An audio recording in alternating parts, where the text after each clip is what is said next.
sobre a oração de Jabes, né? Nós vemos então, nesta oração, Deus mudando o curso de uma pessoa que se entregou de fato ao nosso Deus. Eu convido você a abrir novamente a sua Bíblia, em 1 Crônicas, capítulo 4, versículo 9 e 10, nós estaremos lendo. 1 Crônicas, capítulo 4, versículo 9 e 10.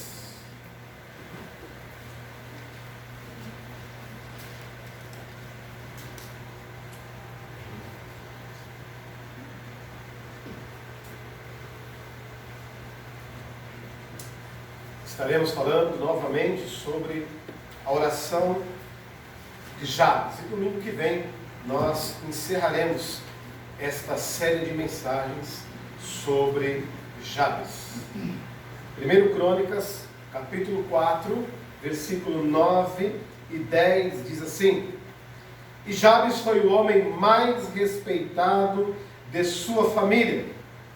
Sua mãe lhe deu o nome de Jabes, dizendo: Com muitas dores o dei à luz.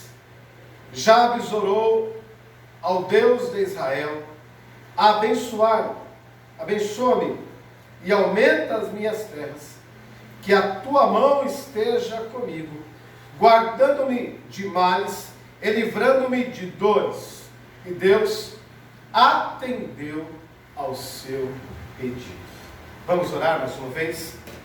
Senhor nosso Deus, Pai maravilhoso, nós te agradecemos, ó Pai, pela tua palavra, Senhor, palavra essa que tem nos erguido, palavra essa que tem nos levantado, ó Pai, palavra essa, Pai, que tem a cada dia, ó Deus, feito de nós pessoas melhores. Te agradecemos por isso. Que a tua palavra, Senhor, venha falar no coração do teu servo, no coração da tua serva, Pai, assim como o Senhor tem falado no meu coração, em nome de Jesus. Amém. Mais uma vez. Senhor nosso Deus e nosso Pai, que estás nos céus, nós te agradecemos, ó Pai, conforme foi cantado, Deus, que todavia nós possamos nos alegrar no Senhor.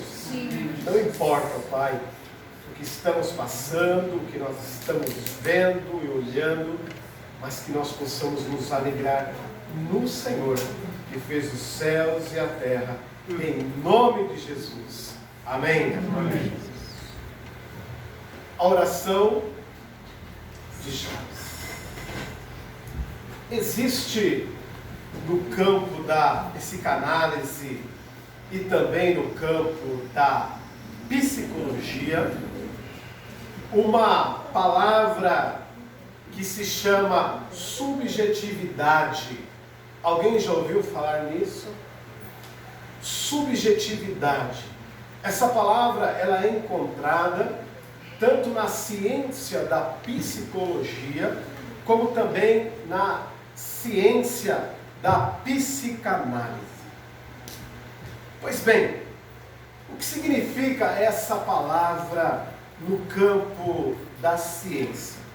A subjetividade é o que se passa no íntimo de cada pessoa ou de cada indivíduo, da forma que ele enxerga o mundo, de forma que ele, como ele se dá, ou como ele vê diante das circunstâncias. Então, a subjetividade é como alguém olha ou encara a vida de uma forma íntima, como ele vê, como é a cosmovisão dele a respeito do mundo de uma forma íntima.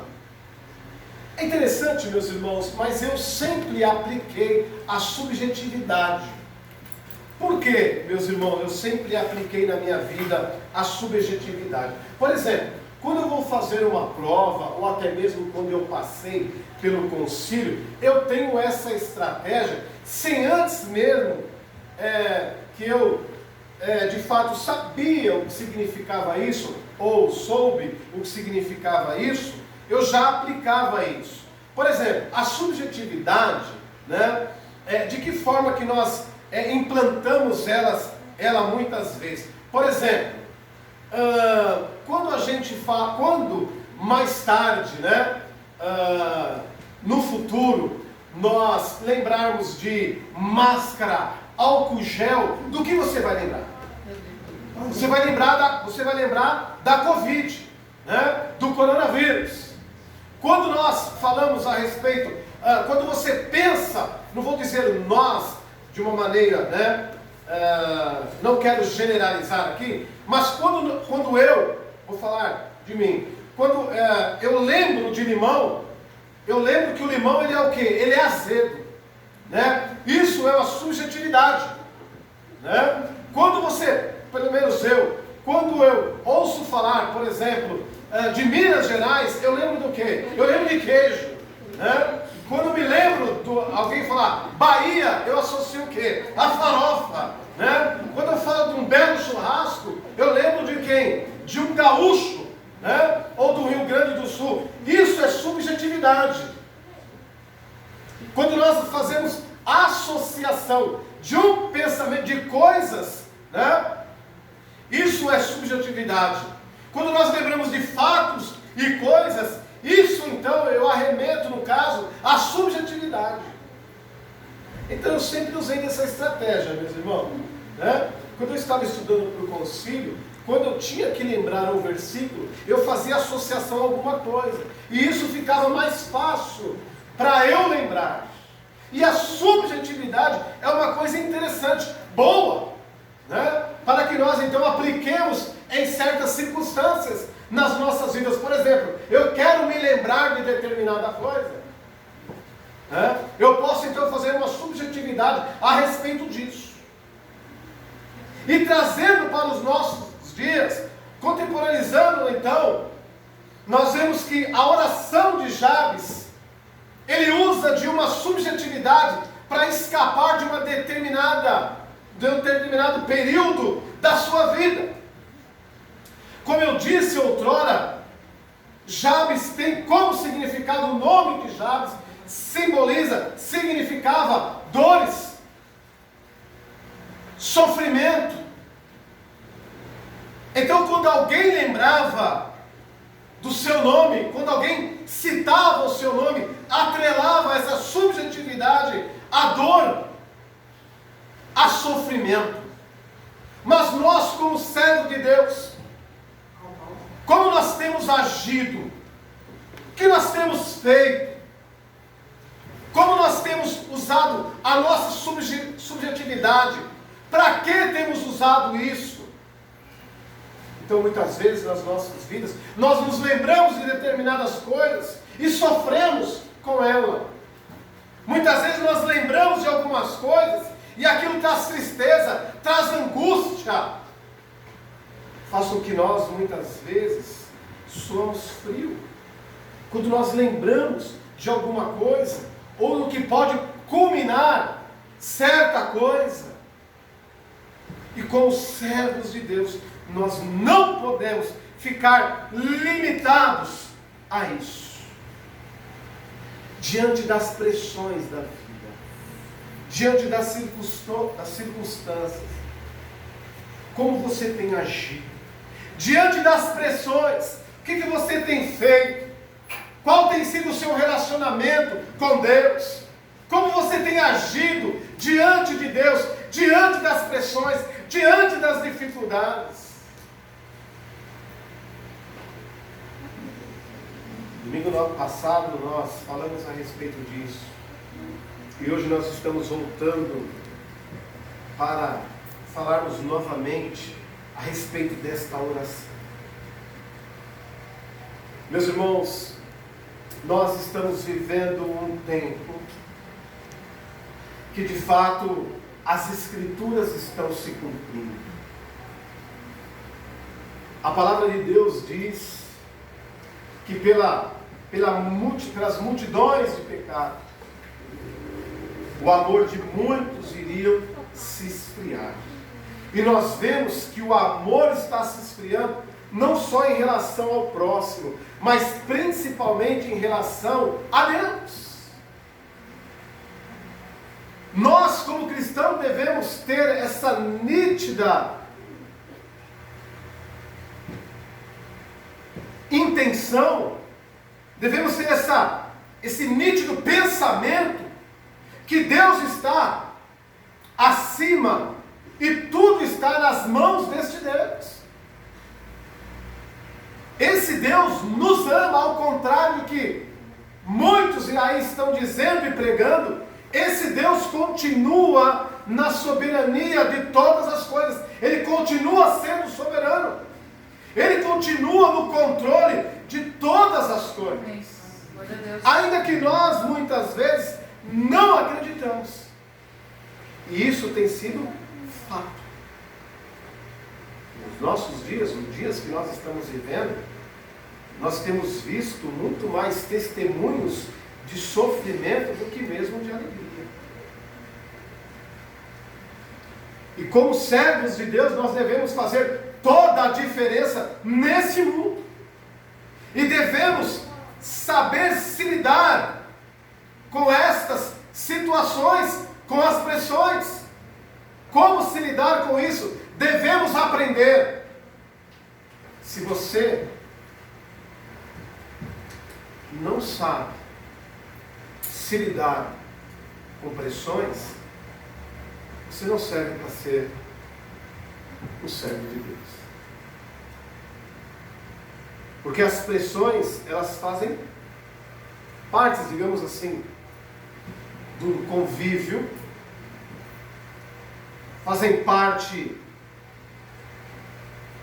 do cristianismo, fazem parte daquilo que nós chamamos o ambiente, o gueto daqueles que servem e buscam a Deus verdadeiramente. A palavra de Deus diz, o salmista diz que o choro pode durar uma noite, mas a alegria vem pela manhã. E quando você acorda, o seu coração tem enchido de esperança, o seu coração tem enchido de alegria, ou para você é mais um dia que você está vivendo de murmuração, de reclamação. Pessoas ainda buscam felicidades neste mundo e não vão encontrar, porque a verdadeira felicidade está em Cristo Jesus. Amém. Nós vemos então, meus irmãos, que Jabes ele começa a orar ao Senhor para que o Senhor então pudesse mudar a sua história, que o Senhor pudesse tirar a sua dor. Que dor era essa que ele tinha? A dor de carregar no seu nome todo um sofrimento que a sua mãe carregou. Alguns historiadores, eles afirmam e eles dizem que a sua mãe, quando foi dar luz a ele, quase morreu, sofreu muito, teve sequelas, e por isso colocou o seu nome de Jabes. Meus irmãos, ele pede para Deus: Senhor, que o Senhor possa alargar as minhas terras, que o Senhor possa estar comigo, que o Senhor possa me livrar. E nós vemos que Deus então ele atende o seu pedido. Nós vemos então que Deus ele atende o seu pedido, muito mais do que isso. A palavra de Deus diz que ele era ilustre mais do que todos os seus irmãos. Quando nós oramos de fato, quando nós colocamos diante de Deus as nossas necessidades, as nossas súplicas, Deus ouve as nossas orações. Que não tenhamos essa ignorância a ponto de não reconhecer que Deus está no controle de todas as coisas. Como eu posso encontrar Deus nos dias difíceis? Como que eu posso encontrar Deus no momento de desespero? Como eu posso encontrar Deus nos momentos mais terríveis da minha vida? Quando eu de fato clamo por Ele, quando eu chamo por Ele, quando eu tenho intimidade com Ele. A Bíblia diz que Ele ouve a minha oração, Ele escuta a minha oração. Eu estava dizendo para os irmãos na quarta-feira que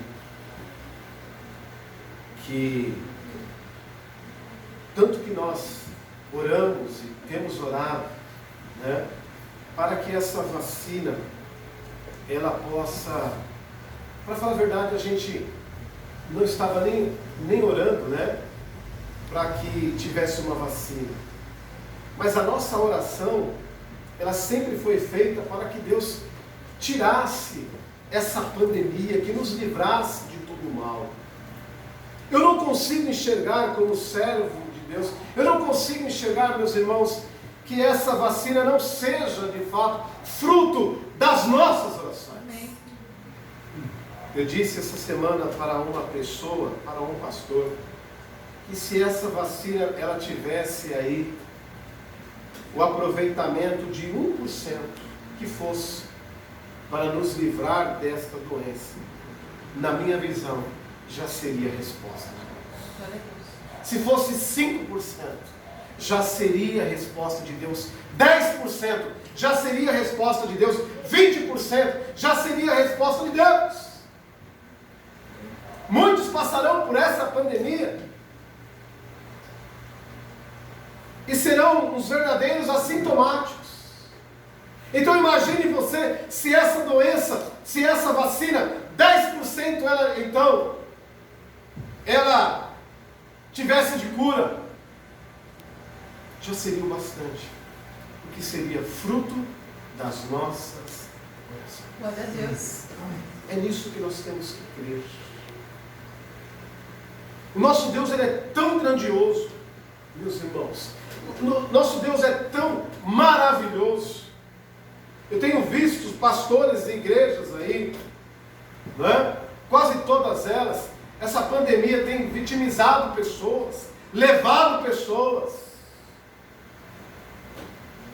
E eu não quero ter a prepotência aqui de afirmar ou de dizer, né, que eu sou melhor porque aqui na igreja não aconteceu isso, não. Eu só quero dizer para os irmãos que o Senhor está no controle de todas as coisas. Glória a Deus. Aleluia. Que nós possamos crer nisso. Que isso seja a nossa oração. Que isso seja, meus irmãos, a razão de nós louvarmos, engrandecermos o nome do nosso Senhor Jesus. Jabes, quando ele conhece, quando ele ouve falar nesse Deus, a primeira atitude que ele faz, quando ele soube da história da sua mãe e das consequências que foram até ele ter o parto, ele pede para Deus: Senhor, me abençoe. Ele reconhece que existia alguém acima dele. Ele reconhece alguém que poderia mudar a sua história. E nós vemos isso. Né? E quando nós reconhecemos que nós temos um Deus, Ele é capaz de passar conosco em meio ao deserto. Glória a Deus. Ele muda, Ele transforma o nosso. E quantas pessoas têm sofrido, quantas dificuldades nós temos presenciado, quantas pessoas os seus nomes têm sido dores, sofrimentos e tantas coisas mais. Mas temos um Deus que está no controle de todas as coisas. Você tem procurado o Senhor nos momentos terríveis? Você tem procurado o Senhor nos momentos difíceis? Porque temos o costume de culpar a Deus nesses momentos? Porque nos vitimizamos muitas vezes nesses momentos? Se Deus está conosco, se Deus tem agido no meio do seu povo. A palavra de Deus nos mostra que no homem que apenas 2 linhas do seu nome existe. Apenas 2 versículos falam desse Jabes ou Jabez. Mas nós vemos que esse homem ele fica marcado na história. A história acaba marcando o nome desse homem. Na sua genealogia, 600 homens passam sobre a sua genealogia, mas somente ele é lembrado pelo diferencial que ele é e que ele foi naquele tempo. O meu nome e o seu nome poderão ser marcados na história se nós agirmos de uma maneira totalmente diferente. O nosso nome sim poderá ficar marcado na história se nós agirmos, se nós falarmos, se formos diferentes. Mas tudo isso, meus irmãos, nós só iremos conseguir se ficarmos firmes no Senhor. Salmos capítulo 37, versículo 5 diz: entrega o teu caminho ao Senhor, confia nele e ele tudo fará. Descansa no Senhor, ou deleita-te no Senhor, e ele irá dar para você tudo aquilo que o seu coração deseja. Sejamos obedientes, que não venhamos olhar nem para a nossa direita, nem para a nossa esquerda, muito menos para trás, mas que nós possamos olhar para o Senhor, que é o autor, consumador da nossa fé. Amém. A Bíblia sempre diz, a Bíblia sempre falou a respeito da apostasia. E nós temos percebido que os nossos dias têm sido dias os quais as pessoas têm apostatado da sua fé.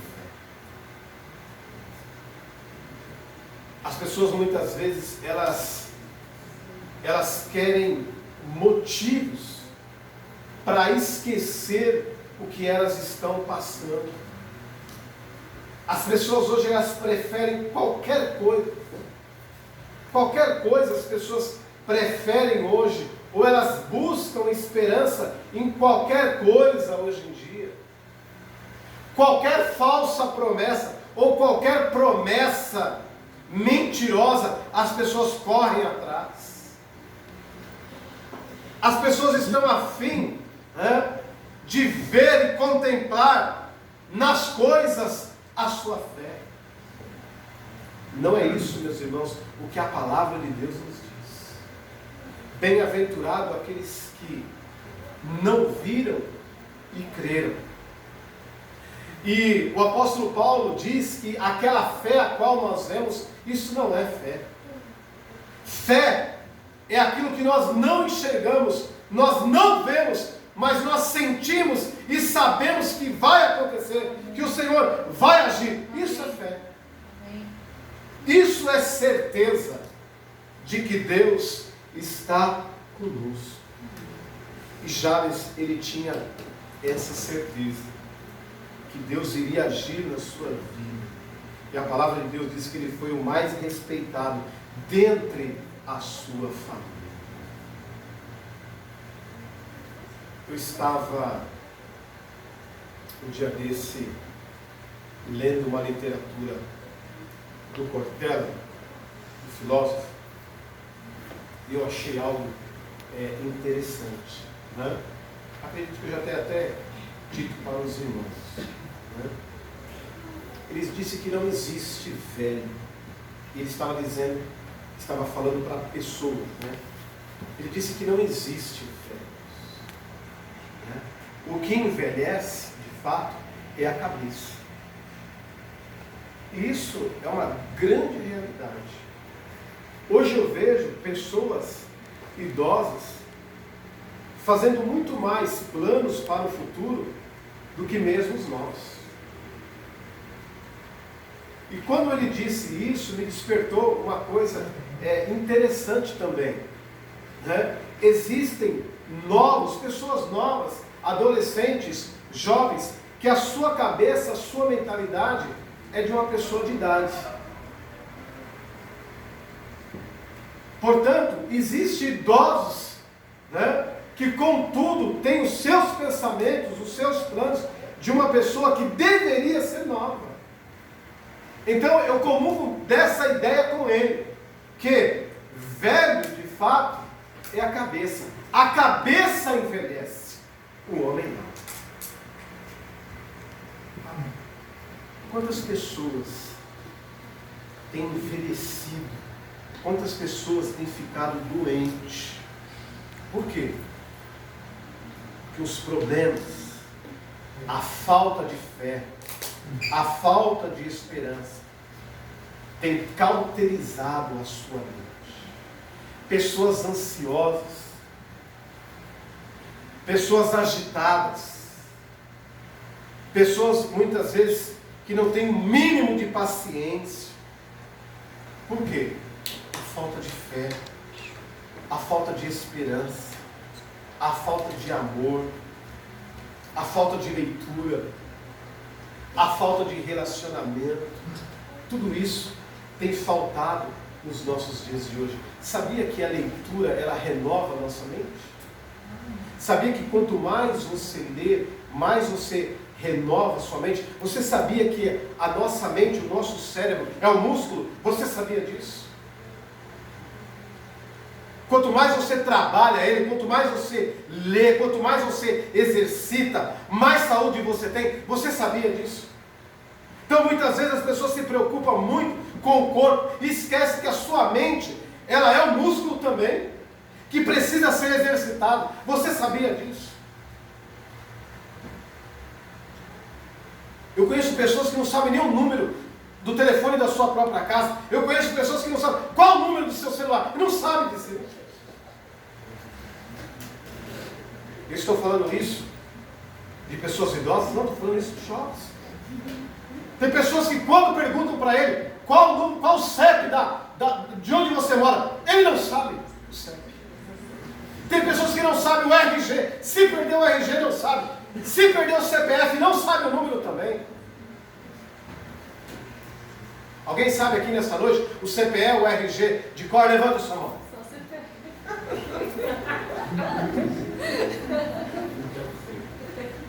Alguém aqui sabe o CEP da sua casa? Levante a sua mão. Alguém aqui sabe o número do seu RG? Levante a mão. Alguém aqui sabe o número do título eleitoral? Levante a mão. Não. Graças a Deus. Aleluia. Louvado seja Deus. Eu também não sei. Até que enfim vocês acertaram uma coisa boa. Mas essa é a necessidade, meus irmãos, de nós trabalharmos com o nosso cérebro. A necessidade de nós lermos. E quando a gente lê, a gente às vezes acaba se vendo na situação daquela pessoa. E isso é o mais, digamos que, espetacular. Quando você lê e a sua história se depara com a história daquela pessoa. Você se identifica com aquilo. Como é importante, como é gostoso. Eu acredito que cada um de nós, nesta noite, nesses dias, nós temos nos identificado um pouco com Jabes. Quem não tem sofrido como ele? Quem já não sofreu um pouco? Quem ainda não sofrerá? Mas que contudo, nesta noite, você possa orar como ele. Que você possa orar ao Deus de Israel. Que você possa pedir: Senhor, me abençoe. A primeira coisa que ele faz, ele reconhece que havia um Deus verdadeiro em Israel. Em segundo lugar, ele pede as bênçãos de Deus sobre a sua vida. Meus irmãos, eu não tinha esse costume, já disse isso aqui na igreja, eu não tinha esse costume de acordar durante a noite. Mas todas as vezes que eu acordo durante a noite, eu sei que Deus, Ele quer falar comigo e eu preciso falar com Ele. Meus irmãos, às vezes a gente luta tanto, envelhece lutando, e esquece o mais importante, que é ter intimidade com Deus, de orar, de pedir. Eu fico triste às vezes quando eu vejo os nossos jovens. Olha, eu entrei na faculdade, eu estou pensando fazer um curso, fazer isso, fazer aquilo. Olha, eu consegui um emprego melhor. Olha, ore por mim que eu preciso disso e daquilo. E esquece o principal, que é Deus. Todo jovem quando pede, pastor, ore por mim para isso, ora para aquilo, eu tenho planos, não esqueça Deus. Não esqueça Deus, em nada, não esqueça Deus. É por isso que muitos não são abençoados, e muitas vezes conseguem, mas poderiam galgar aí, voar muito mais alto, mas não voam, não galgam, porque esquecem de fato Deus. Meia hora de oração que você gastar por dia, talvez você teria uma vida totalmente diferente a qual você tem. 20 minutos que você gastasse durante o seu dia, você teria de fato uma vida totalmente diferente a qual você tem hoje. Mas nós preferimos, muitas das vezes, adorar a Baal, Amon e outras coisas. Que nós possamos aprender com Jabes, que o Senhor pode mudar o nosso nome. Que o Senhor Ele pode de fato alargar as nossas fronteiras, que Ele pode de fato aumentar as nossas terras, mas principalmente que nós possamos crer que o Senhor está conosco, assim como Ele creu que o Senhor estava conosco. Então que você possa sonhar no deserto, que você possa crer no deserto, que você possa fazer planos no deserto, que você possa ter projetos no deserto, porque quando nós oramos, Deus ouve as nossas orações. Quando nós cremos, o Senhor age. Quando nós abrimos o nosso coração ao Senhor, Ele escuta as nossas orações. Eu me lembro agora do pacto que Deus fez com Acaz. Deus disse certa vez para o rei Acaz: se você for comigo, eu serei com você. Mas se você não for comigo, eu não serei com você. Deus tem responsabilidade com quem tem responsabilidade com Ele.